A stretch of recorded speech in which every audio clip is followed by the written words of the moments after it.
All right. Hi, I'm Erica, and I help run the Nomadic Network with Nomadic Matt.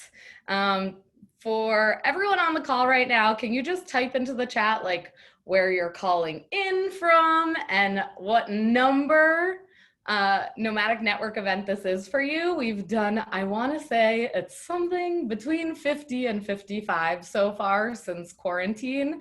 And so if you could just pop that in. I always love to see if we have newbies or if we have these OGs that have come to 30 different presentations. I see Stephanie here. She's been to a ton. Uh, okay, so I just want to let you know, for those of you who have been to like maybe one or two, what the Nomadic Network is. We are a global network started by Nomadic Matt, the budget travel blogger. And we actually started doing all live events, and we started last fall, launched in 22 different cities before everything got canceled because of COVID. And we changed everything to virtual events, which has actually turned out really awesome because we actually get to like connect amazing speakers with people from all over. I can't see the chat right now, but I'm sure you're typing in tons of different cities. And I'm here in New York. Ava is in San Francisco, and I'm sure like people are not in those cities. And so we have this really unique way to connect you guys now because everything lives on Zoom. So we run a ton of these events, 2 to 4, 2 to 5 a week. And so feel free to participate in as many as you can, as many as you want. They're really just made to inspire you to travel more. And I just want to go over some housekeeping. You are more than welcome to turn and keep your camera on. It's really fun to see people's faces, and it makes it more of like a community event. So we like to do that. You'll be muted just so it doesn't get crazy because, you know, we have dozens of people on this call waiting to learn about South Korea. There will be a Q&A to follow. I'll be keeping track of the questions. So if you could just write the word question, if you have a question for Ava, just write question before it so that I can identify it in the chat, because also in the chat, you're so more than welcome to connect, ask questions, share experiences. If you've ever been to South Korea, or if you've ever taught English, or if you've ever heard of something, you're more than welcome to answer people's questions in the chat. Also, these replays are available on patreon.com/nomadicmatt. I'll explain more about that later. But if you come or have to leave early or whatever, you can find them on Patreon. Also, we're here to learn, satiate your wanderlust, and just have fun. I just wanted to highlight that Ava and the rest of our speakers all do this out of the kindness of their hearts and just their love of sharing their passion for some sort of travel aspect of travel. So today, like, Ava is so passionate about South Korea. She's been there for 4 years teaching, and it's something that I've wanted to talk about, but I taught in South Korea 10 years ago, and I feel like it's just not that relevant anymore. So I was so happy that Ava started coming to these TNN events. I started asking her questions, and she was telling me, oh, I was living in South Korea up until the coronavirus. And, and I was like, oh my God, please come on and teach our community. We have so many people that want to do that. And I feel like South Korea is such a hidden gem that so many people don't know about. Not only are you able to teach with all you need is like a bachelor's degree, Ava will tell you more, but you don't need a teaching degree, you don't need to know how to speak the language, and you can earn much more money than you need to live there, and you could save money, pay off debt, and have an adventure while you're doing it. I absolutely fell in love with that country while I was there, so I'm so excited that Ava's going to be sharing about it. I'm gonna stop my screen, I'm gonna mute myself, I'll let Ava speak and go right ahead. Good morning, afternoon, evening, everybody from wherever you are. Let me go ahead and share my screen. Okay. All right. Okay, hopefully that works. Okay. All right. Can Erica? Okay, good. Okay. All right. So good morning, everybody. Like Erica said, I'm here to talk to you guys about what it's like to live and teach English in South Korea. Today's presentation, I'm just going to tell you a little bit about myself and how I got to Korea. I'll talk to you about teaching in South Korea, traveling, not to miss events and activities, and just some unique things about South Korea itself and its culture. So let's get started because I do have a lot of information, so hope you guys are excited. So a little bit about me. I am a Filipino American. As Erica said, I'm here in San Francisco, born and raised in California, right outside San Francisco in Daly City. From the moment I could, I just, spread my wings and left home. I went to college in San Diego, 8 hours away. My first trip, solo traveling, was to Australia in my sophomore year of college. And I went on a volunteer trip to Australia for a month. And I just fell in love with traveling on that trip. A few years later, after college, I had the opportunity to go to Italy. So I quit my corporate job, had a quarter-life crisis, didn't want to work in an office at a desk, and I had the opportunity to go be a language tutor in Italy, which was my #1 destination. So I said, hell yeah, why not? And I went to go live there for 3 months. And that's where I fell in love with teaching English. I loved it so much, but I had a life back here in the States. And so I came back, started working in the corporate relocation industry again. I excelled and I did really well in that job, but it just wasn't for me. And I just, like I said, didn't want to sit at a desk, and traveling once a year on 10 days of vacation just wasn't enough for me. So I got my ESL certificate in November 2015, and by December of 2015, I was ready to leave. And so I was just asking around and asking my classmates, where can I go? Because I want to leave ASAP. I want to go to another country. I don't want to be here in the States. I don't want to work this corporate relocation job. And a friend of mine suggested South Korea. It was never on my radar, but I looked into it and I said, oh, I can be there by March. Hell yeah, let's go. And so I applied and got in. So, teaching in South Korea. There are a few common options for teaching jobs. I personally taught at a public school, and the best thing about it is that I got to teach with my best friend, seen here, for the last 2 years. So here are some of the most common options: public schools, hagwons, universities, and international schools. Like I said, I taught in a public school, and in the public school system, there are 2 main programs: EPIK, which is the English program in Korea, and GEPIK, which is the Gyeonggi-do English program in Korea. GEPIK is just for a specific region that's right outside of Seoul, as a specific province. And the 2 main differences is that for the EPIK program, you apply to the program and get in. But you don't know where you're going to be placed until you go to Korea and you do your orientation, and then at the end of the orientation, they're like, okay, here's your placement. So you move to the country not knowing if you're going to be living in a city or a rural area. For GEPIK, you actually interview with specific schools beforehand, and you kind of have a choice in that sense of if you want to accept for this school or not. And so when I interviewed for my first school, I knew exactly where I was going before I arrived in Korea. For hagwons, these are private after-school academies, and so usually you'll teach afternoons and evenings. Sometimes people teach mornings and afternoons. The mornings are for preschool and kindergarten age children, and then afternoons and evenings are for elementary to high school aged students. For universities, you usually need to hold a master's degree, and for international schools, you usually need a teaching credential from your home country.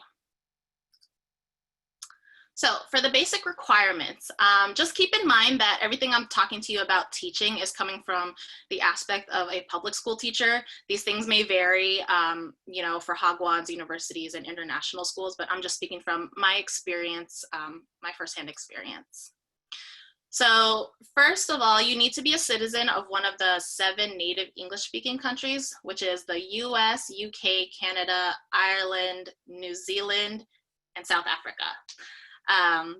So you need to be a citizen of one of those. You need to have a bachelor's degree in any field, and you need to have a TOEFL, TESOL, or CELTA certificate. If you have a bachelor's degree in education, you don't need the certificate. You do need to have a clean criminal record because you will do a national level background check. And you need to be in good mental and physical health. They will do some questionnaires and health checks upon your arrival, and be under the age of 62, which is the Korean retirement age. But most people who teach, I think, are in their like 20s and 30s. So there are older people, but you know, that's the age limit. What you don't need is to be fluent in Korean. Take it from me, I hopped on the plane not knowing a word of Korean. And here in my second year, I still only knew a few phrases, but you can see me teaching these wonderful kindergarten children, and they knew no English. I knew barely any Korean, yet we spent a whole year together learning and having fun with each other. So you don't need to be fluent, but it's good to learn some of the basics. How and when to apply. So how to apply. For the EPIC program, you can go directly to the EPIC website and apply on your own by yourself. A lot of people use recruiters just because it's easier to have that guidance, you know, as you're going through the application process. One of the most popular recruiting companies in Korea is Corvia, and that's the recruiting company that I used. A few of my friends have used Adventure Teaching, so those are some that they've looked into. But you can also go on job boards such as Dave's ESL Cafe, and they post a whole bunch of different job postings within Korea, within Asia, and even some in Europe. And so a lot of these are posted by recruiters. So, you know, when you reach out, just, you know, just keep in mind if there are any red flags or anything like that, or anything that seems sketchy, you know, just be wary of those when you apply and make these relationships with the recruiters. So when to apply? This is my timeline. Like I said, I decided to apply. I applied to Corvia right at the end of December. And so January and February were kind of a whirlwind for me. I got my interview offer. I interviewed with a school. I accepted the job. And I spent all of January just, you know, visiting the embassies, getting my things apostilled, getting a background check, fingerprints, and I had to rush everything. You know, I paid for all the extra postage and all of that. And I, luckily, because I lived in San Diego and San Francisco, I was close enough to the LA and San Francisco embassies to be able to get my documents in time. So it took me about just 2 months to get everything together. And I was on a plane to South Korea on February 29th of 2016. But I would suggest applying earlier so that you don't have to rush and stress about all of that. I think the EPIC program, some people apply as early as 6 months.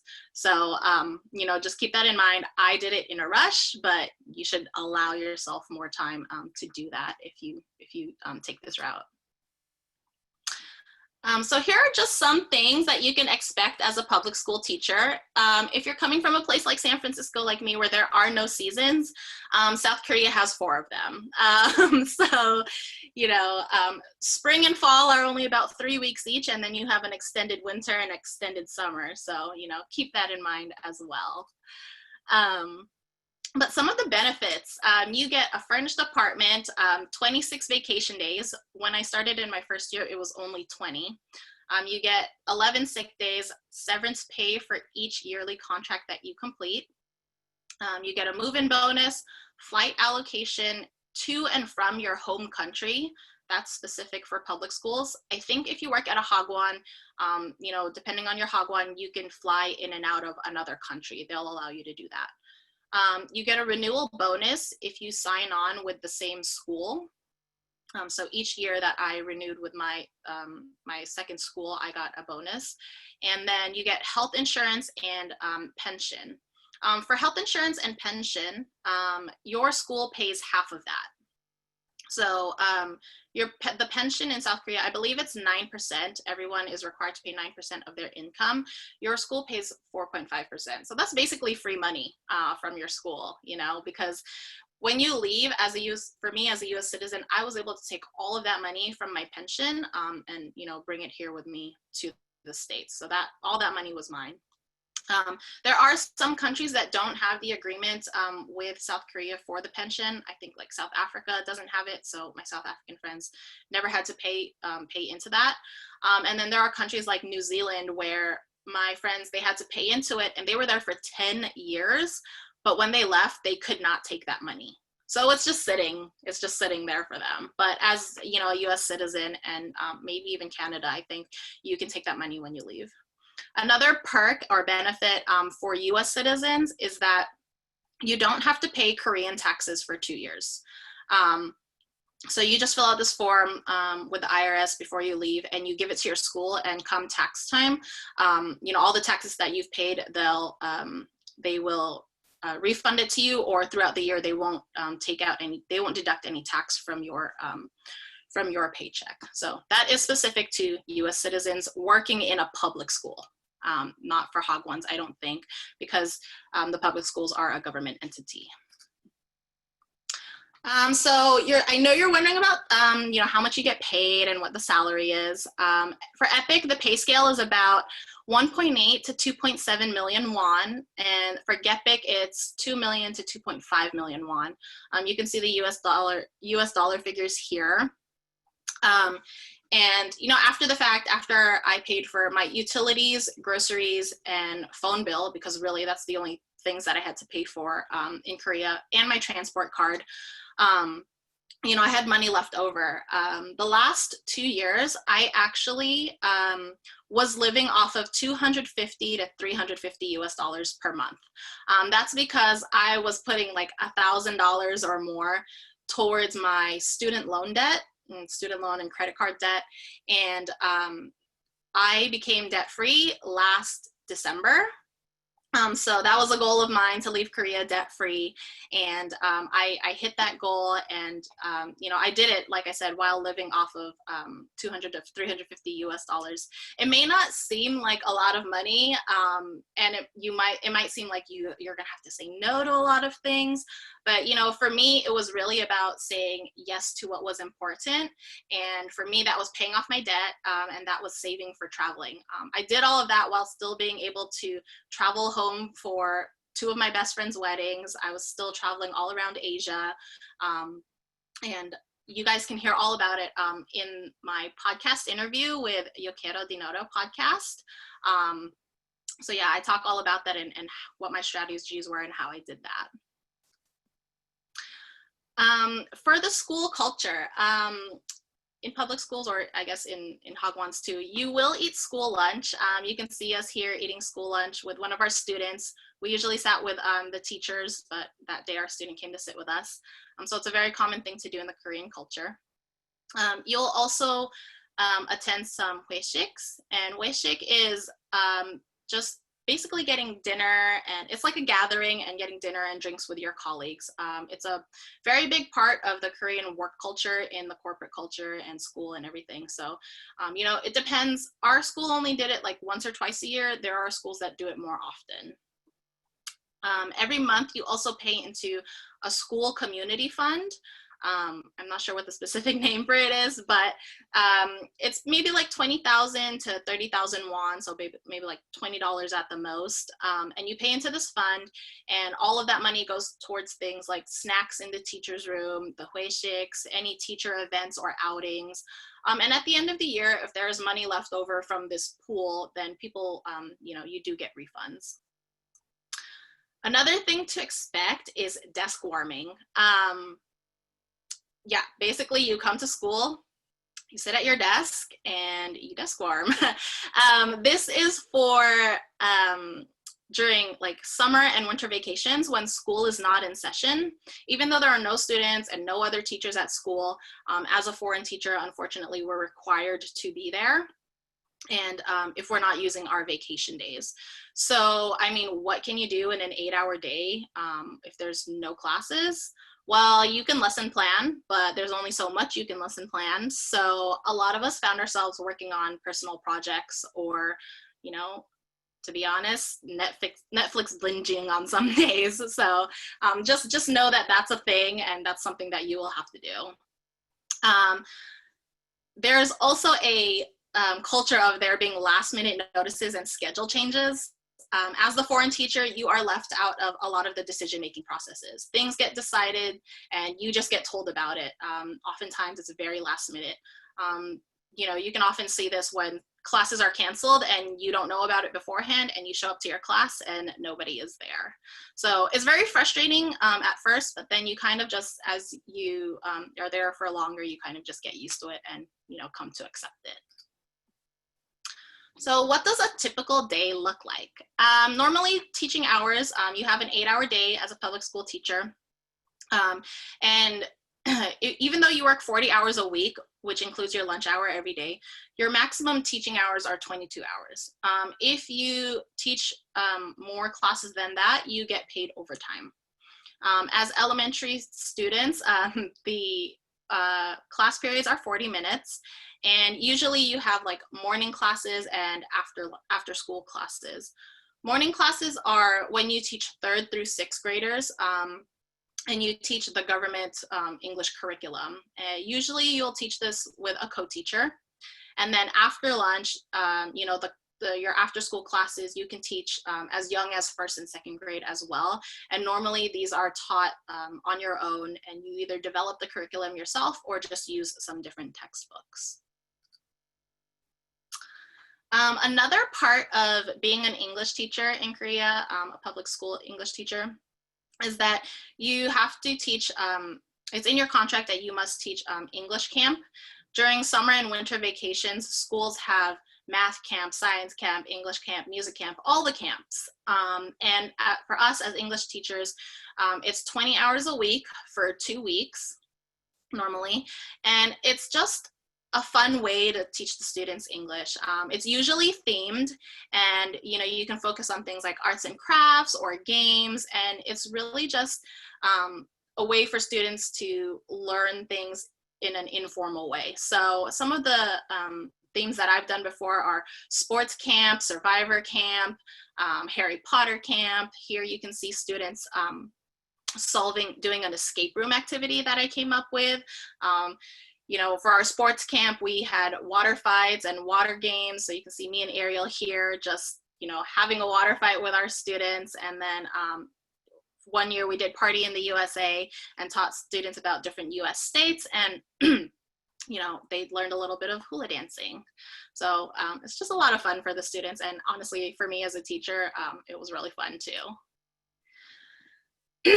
So as a teacher, you know, there are different ways that you can get support because moving to another country is very, you know, it can be a little bit daunting at first. First and foremost, your co-teacher is your #1 point of contact in your school and is your advocate. So I would recommend building that relationship and building that rapport with your co-teacher. You don't have to become BFFs or besties, but, you know, just have a good relationship with them. There are also usually Facebook groups for the teachers in each of the cities. And it's a good way to get to know all the other foreigners in your city and, you know, get to know people who may have worked at your school before or know people who worked at your school before. So they can kind of give you the ins and outs of life where you are and your school as well. There's the EPIC and GEPIC liaison if you have any questions about your contracts or any changes like that. And you know, it's good to keep a relationship with your recruiter as well, especially if after your contract you want to, excuse me, if you want to change schools, which I did in my 2nd year. 1345 is the immigration number. They have an English line. So if there's ever any issues with your visas or you have any questions about your visa, then you know, that's a helpful number to keep in mind as well. So just some last remarks on teaching. For me, teaching English in South Korea was literally, it was a dream come true.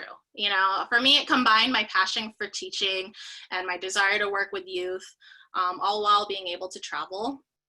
I was able to work with my best friend, you know, as I said, for the last 2 years. And it just allowed me, I'm a very like creative arts and craftsy types of person. So it allowed a lot of avenues for me to, you know, to express this. And like I said, I loved it. So I taught for 4 years, middle school and high school students in my first year, and then elementary students for the last 3 years. But yeah, that's teaching. So let's talk about traveling and living in South Korea. First, getting around the country. So if you're not wanting to live or teach in South Korea, a lot of this information is going to be useful if you're just planning to visit. The KTX and the SRT are the high-speed rail lines which connect the major cities. The SRT is a little bit quicker going from Seoul to Busan than the KTX, but there's not as many stops. For these high-speed rails, there are 2 English websites available, letscorerail.com and srail.kr. And you know, you can get your tickets online beforehand, or you can even just go to the ticket office, but it's very helpful for looking up the routes. For the subways, in the subways in each of the major cities like Seoul, Busan, Daegu, Daejeon, they each have their own subway lines, and a helpful app for that is Naver Map. If you put in where you're going to and from, Naver Map will just lay it all out for you. It's in English, and you know, it'll show you which lines to take, where to transfer. And pro tip, if you look here, it says fast transfer 10-4. That means it's the fastest transfer point to this next line. So you would go to the 10th car and the 4th door, and you know, it'll give you enough time to transfer. So that's a pro tip for you. The bus. So in your city and in inter and intra-cities, there are expansive bus lines. If you're working in your or just for your own city, Naver Map, again, is useful. So if you want to go to like the grocery store, the doctor's office, to school, you can put that into Naver Map. But if you want to go from city to city, some helpful English websites are Bus2Go and T-Money Bus. You can see if there are direct buses to and from whatever city you want to go to, or if they're not. And the taxi. So there is no Uber or Grab in Korea.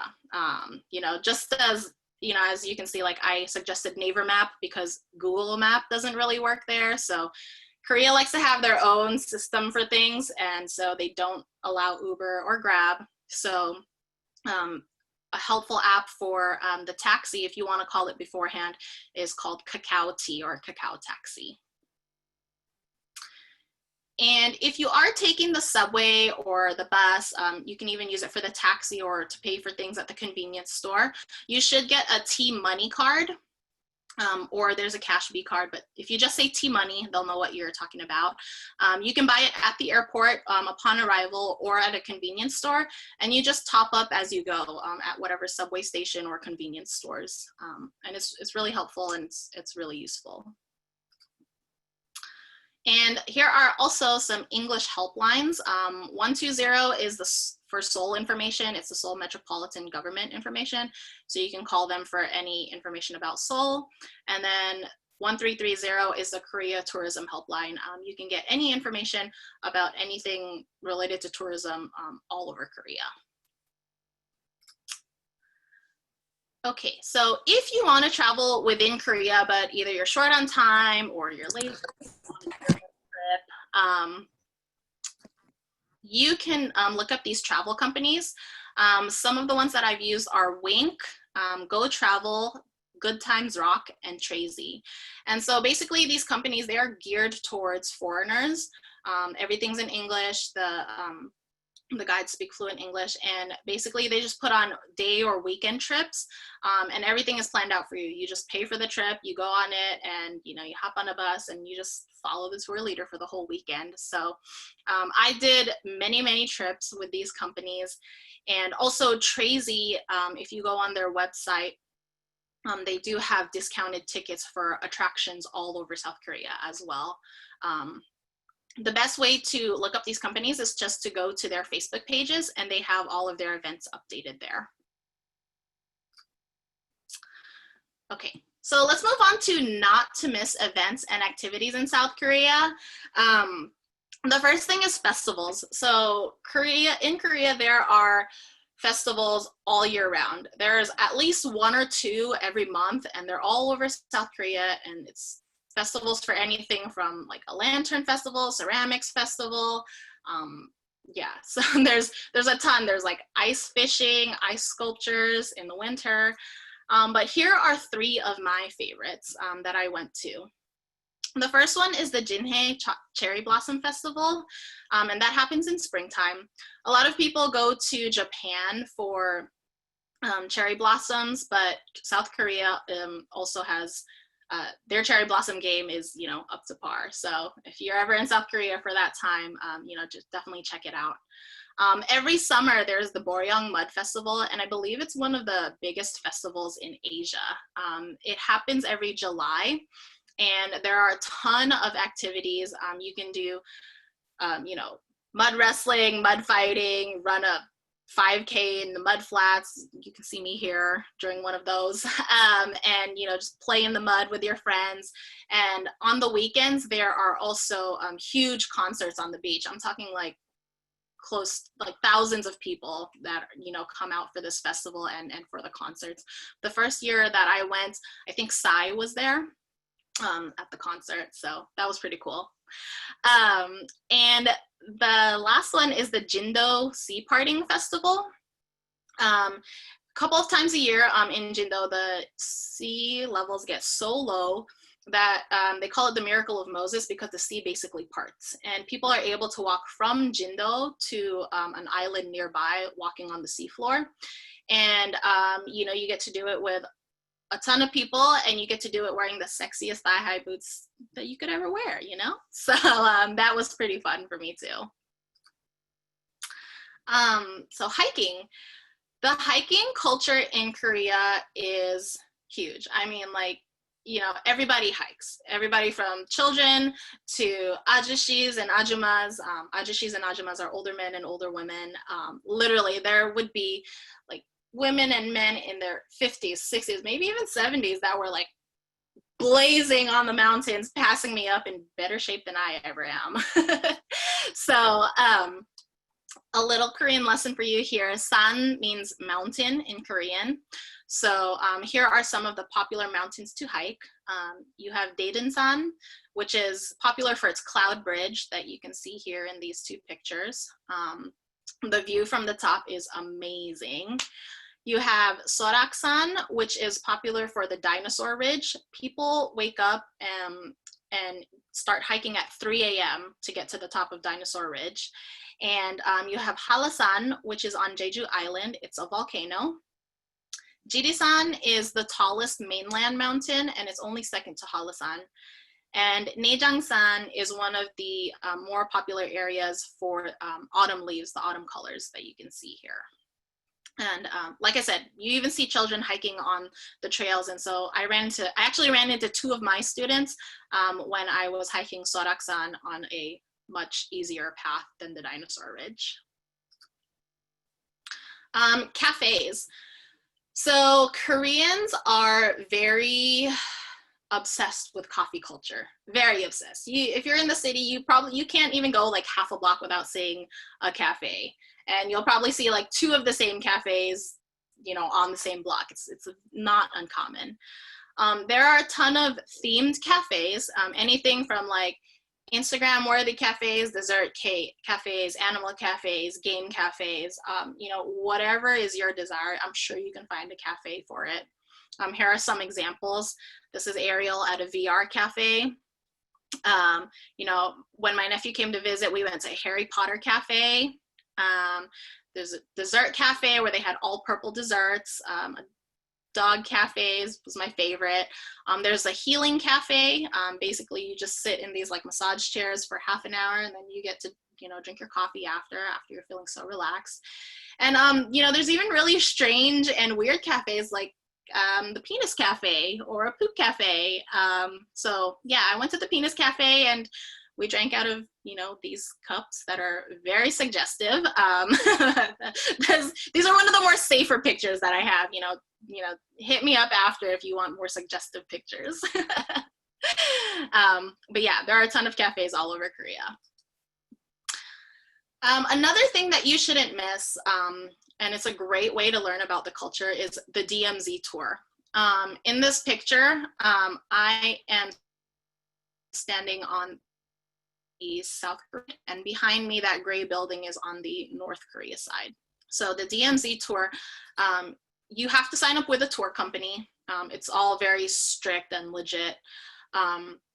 I went with Corridor, and we went to the joint security area, which was where those blue buildings were.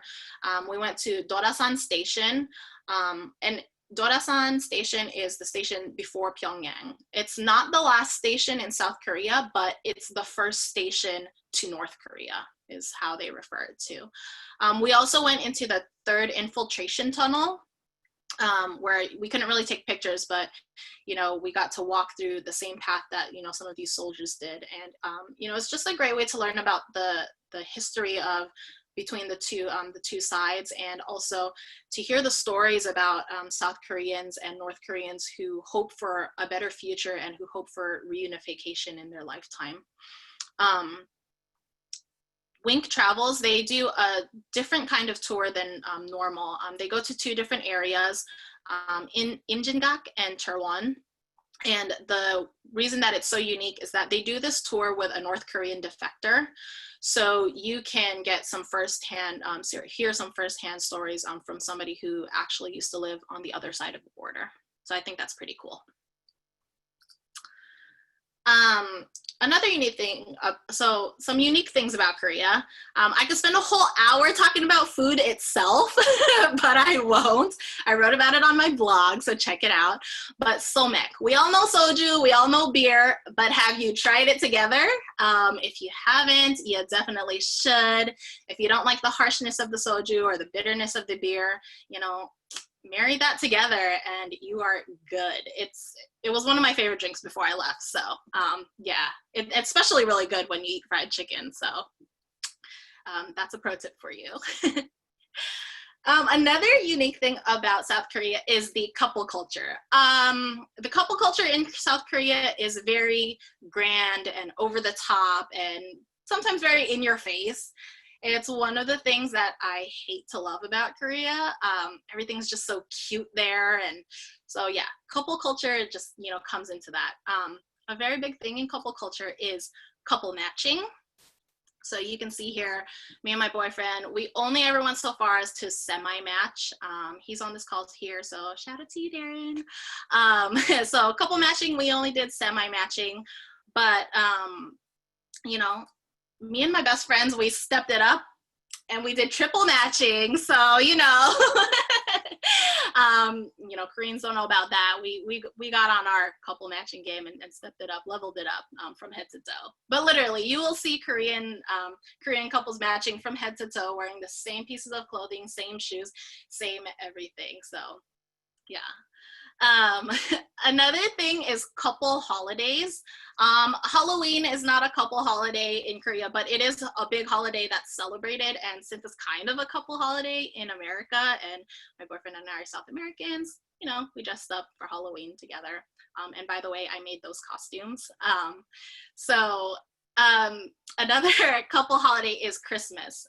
A lot of people don't spend Christmas with their families. They spend it with their significant other. And for Valentine's Day is specifically for guys. girls will go ahead and gift their guys, some things for Valentine's Day. And then a month later, on March 14th, which is White Day, then the guys will reciprocate to the girls. Another thing that's unique about couple culture is anniversaries. So they don't celebrate by like months or years. I believe it's like 100 days, maybe 300 days, 500 days. So my best friend and her boyfriend, for their 500-day anniversary, they made couple rings, which is also a big thing. Couple rings, matching couple rings that they made. Low-key disappointed that we didn't get to this, Darren. So, that's something we should do when we go back. Yeah, so PC rooms and norebangs. Another thing that you should do if you're in Korea is to hit up one of these. A PC room is basically just a place to play multiplayer games for an hourly fee. You can see here it's just a room full of computers. It's kind of like an internet cafe, but you see a lot of like younger students going there to play games like Overwatch, League of Legends, and all the other games that I don't know because I'm not a gamer. Hit up my friend Ariel, who is a gamer. She can tell you all about that. She spent many hours in PC bangs. And norebangs. A norebang is karaoke in a private room. So you just go ahead and pay for an hourly fee or buy a song. You go there with your friends, and it's a great way to spend an evening. PC bangs and norebangs are also very cheap alternatives to getting a hotel room. So say you went out clubbing in Seoul and you don't want to splurge for a hotel room, go find a PC bang or a PC room or a norebang until the first train comes up, and you can save money like that. Another thing you definitely should not miss out on is jjimjilbangs. So jjimjilbangs is basically a Korean spa. Dragon Hill Spa is one of the most popular ones that foreigners frequent, and it's in Yongsan, Seoul. So in a jjimjilbang, there are gender segregated baths, so for men and women. And when you go into that area, you can also get a scrub. 10 out of 10 would recommend. Get a scrub. It has been the cleanest that I have ever felt in my life. And I regret that I was not able to get one last one before I left. Literally, it felt like they're trying to scrub off my tattoos. That's how clean they get you. But outside of the baths, there are also unisex areas where people can spend time with their significant other, their friends, or their families. People really make a day of it. In the unisex areas, there are saunas, exercise rooms, there are PC rooms, game rooms, restaurants. So really, you can do anything and everything here. And also sleeping areas. Jjimjilbangs are very affordable. A lot of things cost extra, but the base rate, is very affordable, and they are open 24/7. So another way to, as an alternative for than splurging on a hotel room. Elective surgery tourism is a very big thing in Korea. Here, you can see me in Myeongdong, so it's a very touristy area, and it's not uncommon to see people walking around with their faces all bandaged up because they just got some elective surgery. People literally travel there just for that. A lot of plastic surgery, and you'll see a lot of ads for it in Myeongdong and Gangnam areas. But another elective surgery that a lot of people do in South Korea because it's very affordable is to get LASIK surgery.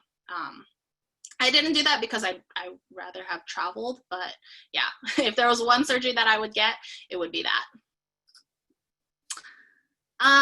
And the last thing that's unique about South Korea, it's this thing in the Korean culture called aegyo. And basically it's just a very cute, it's being very cutesy, and it's a cute way of speaking or acting. If you watch Korean dramas, you hear the girls, calling their boyfriends oppa.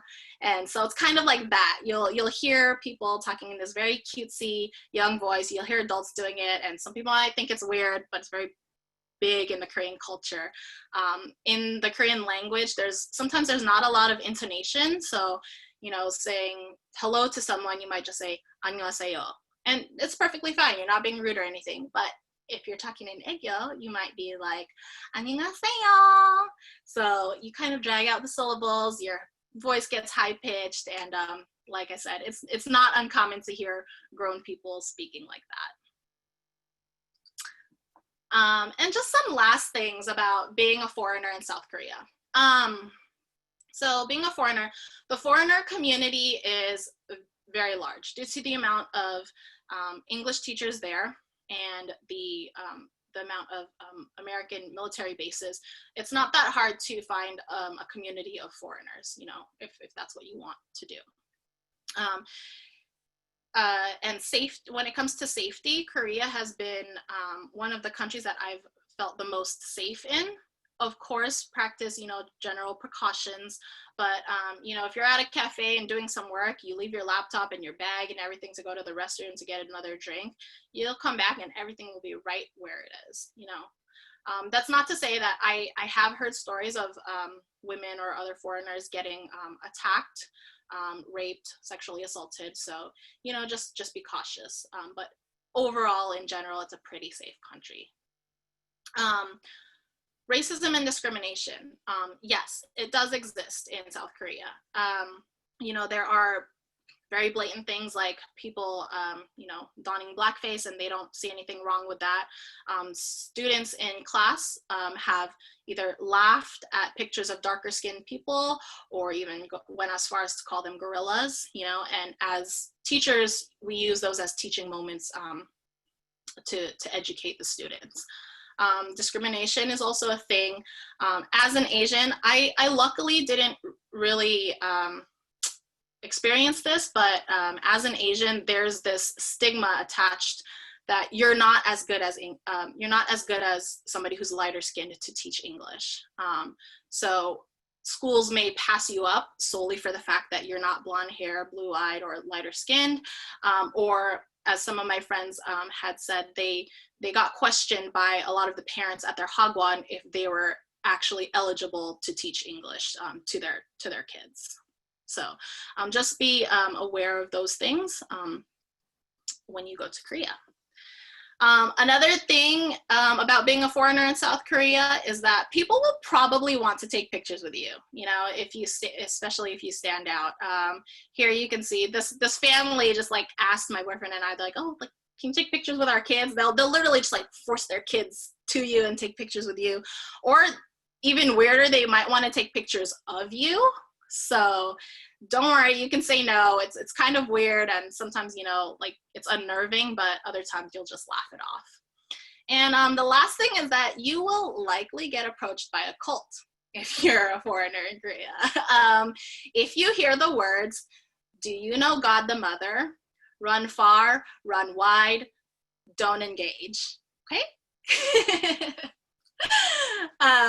But yeah, so for me, I mean, just living in Korea as a foreigner, for me, it was all about exploring and falling in love with the culture, immersing myself in the culture as much as possible. You know, for me, it was about sharing my life abroad with my family. My sister was able to visit. My 9-year-old nephew took his first solo international trip last year to come visit me. You know, it was finding my family away from home in my group of friends. It was about self-discovery. It was about heartbreak and falling in love again. And it was about traveling the world. So I had a grand time in Korea and I really miss it. But it was literally some of the best years of my life living there. Like I said, there are so many things that I could say, but you know, we only have a little bit of time, but I have written a few blog posts about Korea already. So go ahead and check those out on my blog. And I do have a few more to come within the next week or week and a half as well. So here is my blog, my website, my Instagram. Follow me, subscribe, give me a like, whatever you please. Reach out to me if you have any questions about South Korea. But yeah, that is it. So Erica, do you want me to leave this up for a little bit or stop? Leave it up for a second. Ava, that was amazing. Also, I just want to reiterate that, you know, Ava put together this presentation out of the kindness of her heart, and she obviously would love to talk about Korea for hours and days and weeks and months. So please follow her, please like her Instagram, and that's how you can stay in touch with her. Like, that is why we're bringing you all these experts, is so that you can, you know, utilize them in the future when you decide you want to go to South Korea and you're like, oh, I remember seeing a random presentation 2 years ago. I should probably figure out who that was from. So please, please, please follow her. This is like why, you know, it really makes it worth it and a win-win for everyone. All right, you could take it down so we could see your beautiful face. And if We have presentation, you can go ahead and, you know, send me a message too. I'll be happy to share that with you. Yeah, there you go. She'll send you her presentation. Perfect. We're going to go over like maybe 10 or 15 minutes. So if you have to leave, that's okay. But we have quite a few questions and I want to be able to have Ava answer them. So we're going to go back to the teaching questions first. Can you write in the chat if you're interested in teaching in South Korea, just so I understand, like, even if it's just an inkling, just so I understand like how many people are still on the call. And then we had some questions about, do you have a certain recommended company for getting your certificate, your TEFL? I don't. I did mine in person at the San Diego State American Language Institute, just because I don't really do well learning online. But I can look into you. Let me ask around to my friends. But yeah, Erica dropped one in the chat, so. Yeah, so Nomadic Matt recommends Eye to Eye. I used a TEFL program that was just online. I thought it was fabulous. It was like $300 and I learned so much from it. So the people that dropped like $5,000 or $6,000, I don't know how much better it is, but you definitely get in-person teaching experience, but I feel like you could also get that the first month of teaching.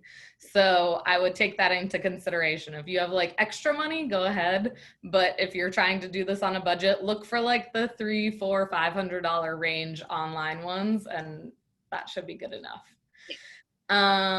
Okay, we have a question from Leah that's saying, is being able to teach in South Korea super competitive now since the benefits are so good?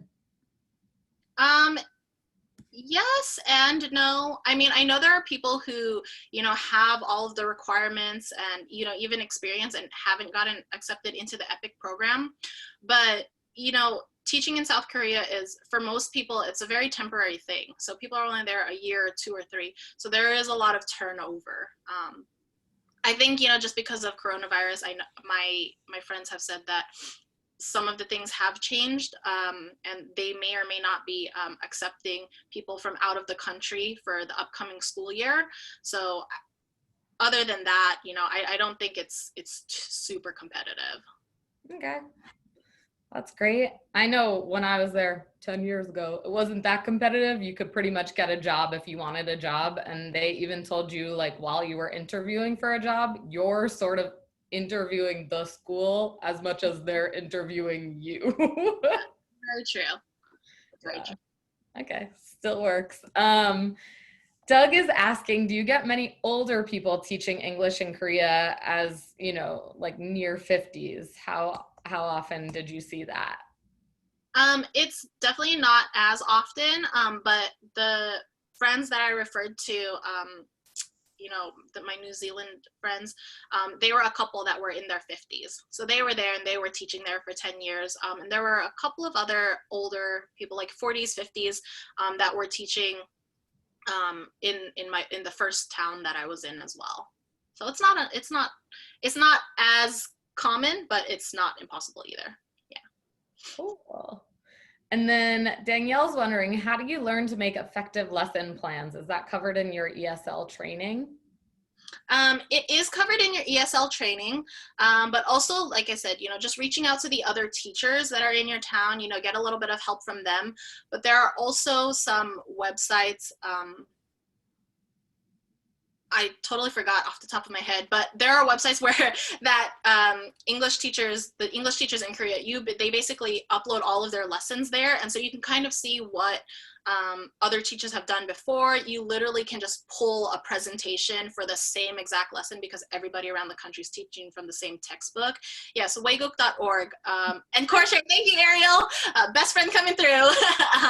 Those are the two websites where everybody uploads all of their lessons. Yeah, Cool. so it's really helpful. I would also say in my experience, I worked at a hagwon and it was the easiest job I've ever had. They literally learned out of one of those learning books that children use. And so we just had to go through 2 pages a day. So it was so easy. And most of the time we just had talk time where the students asked me questions and I answered them in English. Some classes are definitely like that. And then Debbie's wondering how many other English teachers were at your school. I'm assuming like native foreign English teachers she's asking about. Yeah, so usually in regular schools, it's one teacher per public school. Hagwons, you know, Erica, like there can be like a bunch of teachers at Hagwons. My school specifically was a little bit of a special situation. Our city, Bucheon, did not have native English teachers at every public school. We had 4 to 5 English centers in our city, and that's what our school was. So while most teachers are hired to teach like the regular curriculum, I was kind of the opposite. Most of my classes were after school classes, and it was kind of like all of the kids from around the city could come to our school to be put in these after school English classes. It was kind of like a free hagwon. And so because our school was a little bit smaller in the area that it was in, there was only 2 native teachers at my school, Ariel and I, but at the other English centers, I think there were up to 5. Yeah. Yeah.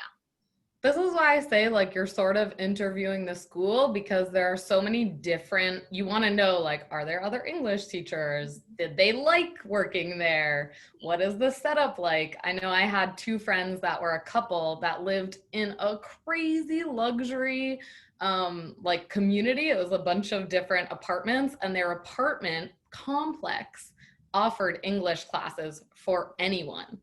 So they grouped them by age, and then you know my friend took on all the younger classes. Her husband took on all the adult classes, and they made up the curriculum. But they also lived in the most luxurious building that I've ever seen. Like my room was like way smaller than my apartment was way smaller than my bedroom. So there's a lot of like different situations that I would say your slide on benefits was spot on, and like you know the budget, or not the budget, the salary, like I would say most people get about the same amount of money no matter what job they work. So it's not even like that. It's not like if you work at like a fancy school you get a ton of money, and if you work at a different neighborhood you get a ton of money. Like it's all sort of a wash, like, right? Yep. Regulated. Okay, sorry. Let's see. What age do you like teaching the most? Leah's asking. I really enjoyed teaching my high school students. For me personally, I was just in a lot of like, you know, after school groups and different things like that as a teenager myself back in high school. And so building those connections with my mentors and all of that kind of made me want to do that. So when I was able to teach high school, it was a lot tougher because they're studying for the Sunung, which is the Korean SATs. So they were a lot more stressed, and we had to teach grammar and all the boring stuff. But I love the connections and the conversations that I was able to make and create with my students as well. Teaching the little ones is really fun, but it requires a ton more energy. But you also get to make a lot of lessons more creatively and more fun. So. Yeah. That's awesome. Jessica just popped a question in asking, do you know anyone that's worked at a university? Because she has her master's. I do know a couple of people. If you send me a message, I can go ahead and, you know, shoot you their Instagram and everything so that you can kind of reach out and get in touch with them. Cool. And then what are Korean students like? Are there a lot of behavior and discipline issues? Oh, yes. I mean, overall, they're not bad. I mean, they're very energetic. They're really sweet, you know, as the English teacher. They're very curious. But yes, there can be behavioral issues. There's not really any like discipline system in Korea, so there's like no such thing as detention or suspension or even expulsion. I had a student in one of my classes, a sixth grader, and I was like warned about him my my first or second year because he always would get into fights with students, like literally like would punch students, you know. So yeah, and I mean they would call the parents, talk to the parents, but other than that, there's not much else that they can do. As a teacher, you do learn your own ways of like discipline, and you know you come up with your own system for that. And you know it's really just all about creating that connection with the students, so that you can kind of manage that and do your classroom management. Yeah. I would also say that Korean students are generally pretty respectful. Wouldn't you say? Yeah. I think so. Yeah, for the most part, yes. Yeah, Yeah. they can be just, you know, you got to have, there's that balance between, you know, giving them, if you give them the power, they will run with it, you know, so you got to kind of like a bit of a leash. Okay, Danielle's asking, how well did the children actually learn English? Did they like seem to be struggling, or did they sort of get it? You know, in a regular classroom, you can have students who, I'll use my high school students as an example, but in my high school classes, I had students who, you know, barely knew, basically only knew the English ABCs, and they had been learning English since third grade. And in that same class, I could have a student who's fluent in English, you know? So like I said, it's all about, you know, trying to find ways that kind of work for everybody. But you know, the after school classes, and I think the Hog ones, they help a lot, especially because you can kind of hone down, you know, things that are specific to that level. By the end of my first year teaching high school students, I had students who were very, very shy, would not even look me in the eye at the beginning of the semester, but by the end of the semester, they were making that effort. I could see the effort that they were making to speak to me in English for my high school students. And then for my, you know, my elementary students, you know, it was kind of the same thing. You know, you kind of just do a lot of repetitive things, and you can kind of just see how, like for some of my students, into my after school classes, I could see it through their test scores, you know, their spelling tests and their speaking, and just how engaged they were in the games that we played. So yeah, I mean, you use a lot of different tools and methods, and you find out what works so that the students will learn. Mm-hmm. Yeah, that's awesome. Danielle also, so on to some living questions. Danielle was wondering, how did your friends and family react to your decision to teach in South Korea? But before you answer that, I want to say that your sister Zara answered it. And she said, as Ava's sister, we were very supportive of her. We missed her a lot, but she always did her best to come back home. And overall, we were just happy, and thank goodness for FaceTime. We were always able to keep in touch. But did you want to add to that? That was so sweet, by the way. I can't believe your sister's on. It's like downstairs too.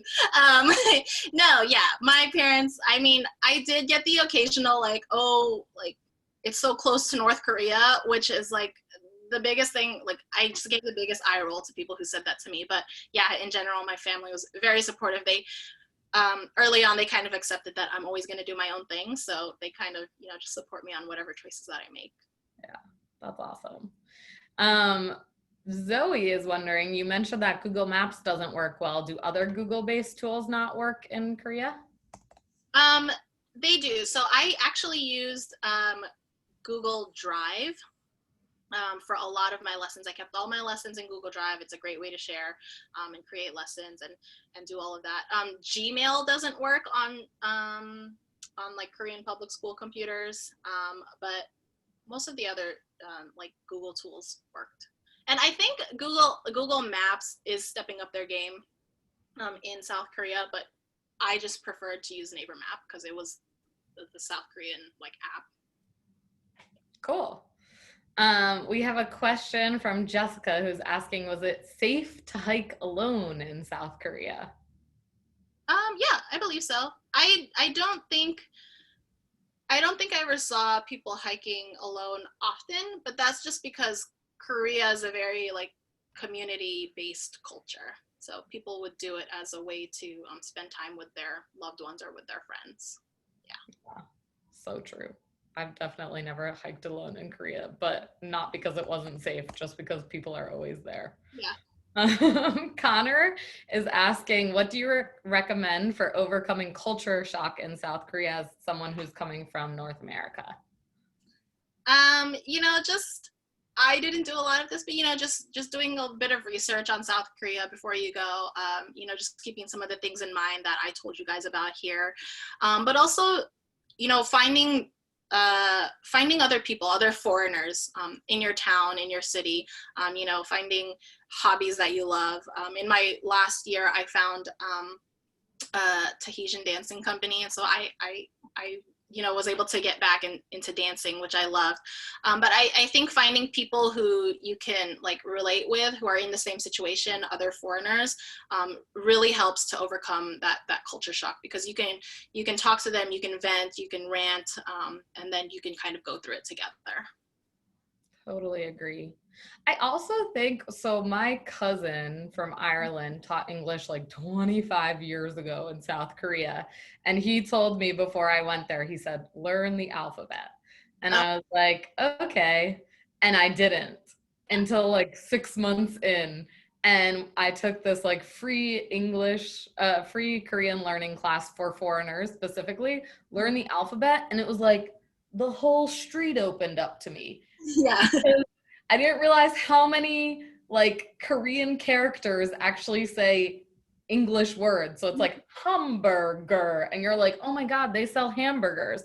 Computer, and you're like, oh my God, that's a computer store. like because otherwise it just looks like sticks and circles. It doesn't look like letters until you like start reading it, and you're like, oh my God, I know what all these words mean. Yeah, that's definitely, I would recommend that as well. I simply learned just from a YouTube video how to read Hangul, and it definitely opened my eyes. A lot of the time you're like reading and you don't know what you're reading, but yeah, like Erica said, if you go into like a coffee shop and you're like reading the menu and you're like cafe latte, cafe latte, so it's kind of it's definitely a way to integrate yourself into the culture just by learning it. I never became fluent in Korean, but that definitely helped a lot. Yeah. I definitely failed that class twice. I took the intro class 3 times. It was like months long. I think it was like 6 or 8 weeks long. Me and my best friend failed twice. So I wouldn't say I got fluent either. But I can read and write.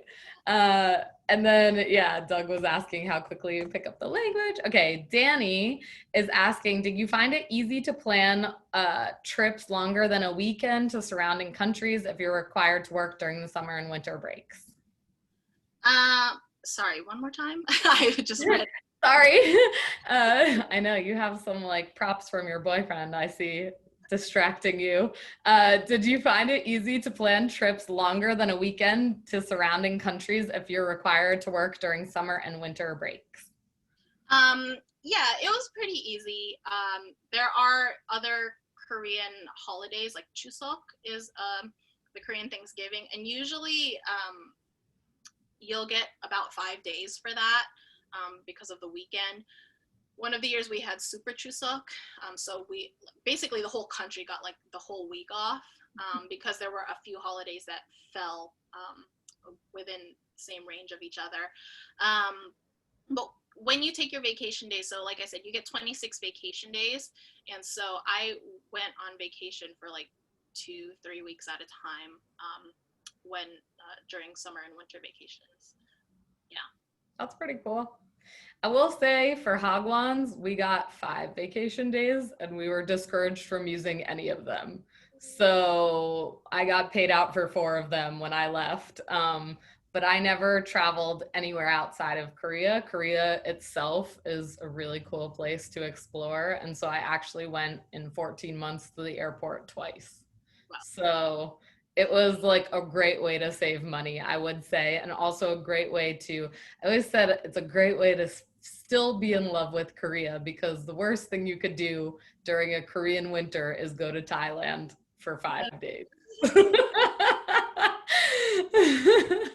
um, okay, Leah's asking, how much is a noraebang per hour? Ooh, that's a slippery question. It depends on where you go, but I'd say like more than like $5. And the great thing is that like you'll pay for an hour, but then they'll just keep adding time on your timer. So it's especially like being a foreigner, sometimes you get those kinds of perks, and they'll just like, it's called service. They'll give you service. Service is when they give you things for free. That's another big thing in the Korean culture is service. So sometimes if you eat at restaurants, and just because the restaurant owner is so happy to see you there again, this foreigner's coming to my restaurant, they will give you an extra drink, or they'll give you extra food. And yeah, that's one of the great things about the Korean culture as well. It's a very fun part of it. I used to love like how in supermarkets you'd have a cereal box and taped to it would be a ladle, or like, I don't know, like something very weird, not that does not go with cereal, would be taped to it for free. And you're like, why am I getting a strainer with this cereal? Okay, whatever. I don't care. Very, very strange, but like quirky, like in a cute way. And so okay, Leah's also asking, how would you rate your Korean language skills after 4 years? like I don't know. My speaking skills are probably like a 4 out of 10. My listening is better, but after 6 months being back and not speaking any Korean, I don't know at this point. Yeah. That makes sense. I would just like to add, for anyone that's still on the call, I know I put it in the chat, but I did this when I had zero health insurance in America before it was required.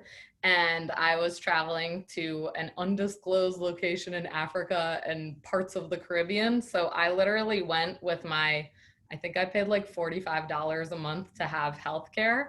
I went to a hospital that looked like Grey's Anatomy's hospital, and they gave me a translator for the whole day for myself. I told them, I'm going to different parts of the world. Please give me all the vaccines you can. They pumped me with like 12 or 15 vaccines. They did all the testing that I could ever ask for. They tested me for breast cancer. They were like, if you have breast cancer, you will be like the youngest person we've ever seen with it. Cause I was like 23 at the time. They were like, but we'll do it. They handed me a disc, 10 years ago, they handed me a disc with all my Korean records, a printout of all my translated into English, a disc in English, and I paid like $110. And I was there the entire day. So when I say like super first world, I don't know if it's like that crazy nowadays, but I was like blown away. I had so many health things that I did in Korea for like free.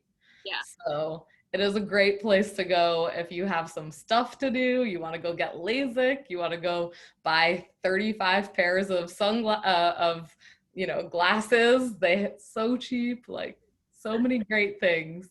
But that's like a super key, because you can go fix a lot of things over there for very cheap while you're teaching. So just as long as you don't take vacation days for them. And let's see, medications, anything about medications? Medications over there are medications. They're great. They work.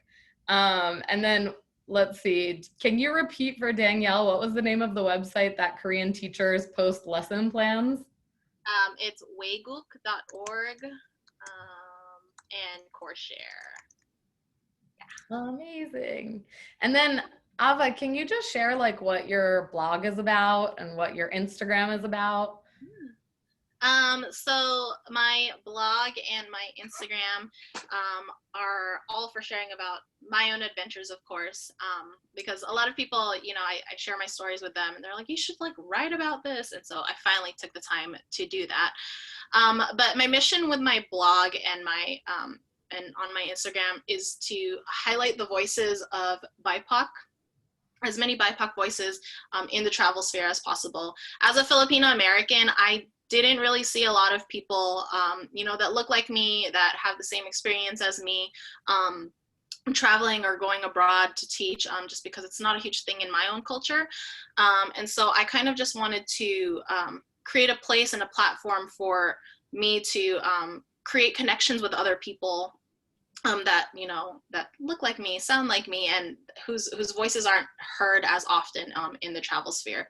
So it's not specifically only for BIPOC voices, but it is a place to amplify BIPOC voices. So for the last few weeks, I've had like Travel Tales Thursday, and I've been featuring different different travelers, and they've been telling their own stories or doing like little Q&As, and just writing on my blog. So it's not all about me, it's about other people as well. So if you ever have a travel tale or a travel experience that you want to share, hit me up and I will be happy to do a little collaboration with you. That's awesome. Ava, I have to say you're such a great part of our community, and I'm so happy that you found us. This presentation was incredible. I feel like you just went through so thoroughly like what it's like to teach and live or visit South Korea. And I feel like you really inspired a lot of people. South Korea is not a place that people know too much about in my experience. So I feel like we had quite a few people saying like, wow, oh my God, I can't even believe it. So these pictures, these stories, just what you shared, just incredible.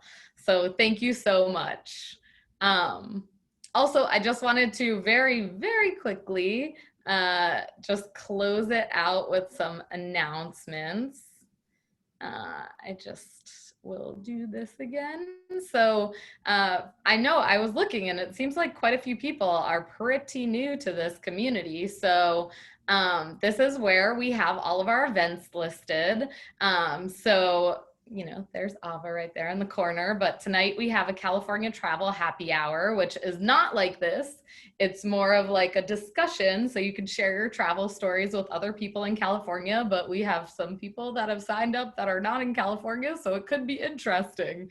So that's happening tonight. Next Tuesday, we have how to make the most of your vacations during the coronavirus. I'm very excited about that.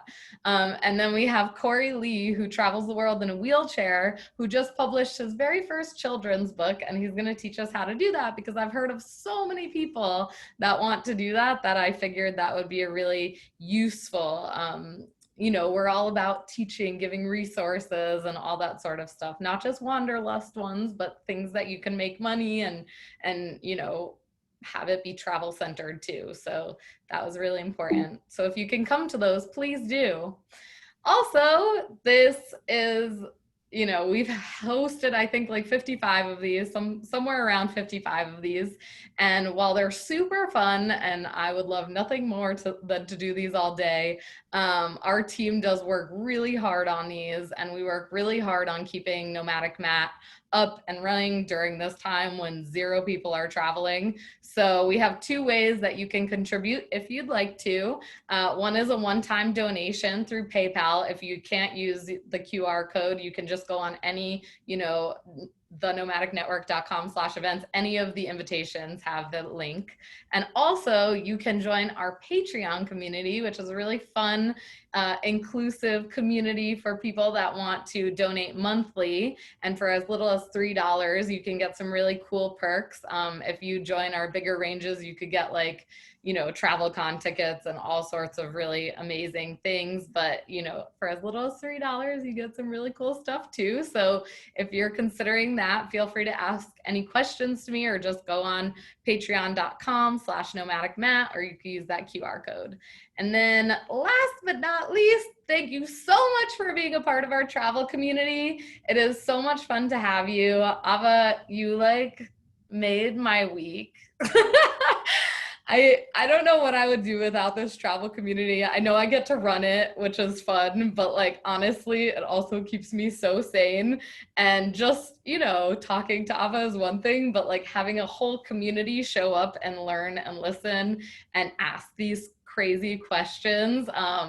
It's just a beautiful thing that I'm really happy that we get to be a part of and that we get to have for you guys and get to share with you guys. Community is huge, and I'm just really grateful for you. And so thank you again, Ava. Everyone follow Ava. And yeah, thank you. And I hope everyone has a great day and see you later next time. Bye.